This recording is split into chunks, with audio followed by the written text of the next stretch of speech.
বলছি মেয়েদের বাড়ি কোথায়?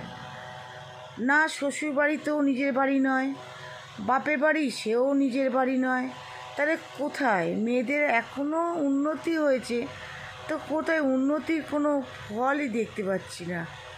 হ্যাঁ, যেমন মেয়েরা কোনো কাঞ্চন করতে গিয়ে, বিয়ের সময় কোনে কাঞ্চনি করতে গিয়ে মাকে দুমুঠো চাল দিয়ে দিল, বলল যে তোমার মানে বাবার ঋণ, বাবা মায়ের ঋণ শোধ করে সে চলে যাচ্ছে।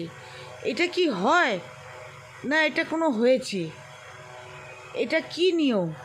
এখনও সেই নিয়মটা চলেই যাচ্ছে, কোনো ফল হচ্ছে না। তাই বলছি মেয়েদের কোথায় আছে? নয় বাপের বাড়িতে তার বিয়ে হয়ে গেলে বাপের বাড়িতেও তার বাড়ি নয়, শ্বশুর বাড়িতেও তার বাড়ি নয়। স্বামী যদি বলে চলে যেতে, চলে যাও, এই তো ব্যাপার। এটাই আর কি। আমার একটা ইচ্ছে কথা বলছিলাম যে আমার এটা শুনলে আর লাগে না। তারপরে বয়স হলে ছেলেমেয়েরাও মা বাবাকে যন্ত্রণা দেয়,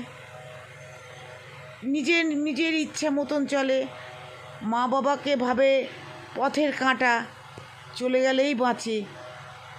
এই তো জীবনটা, মেয়েদের জীবনটাই এরকম।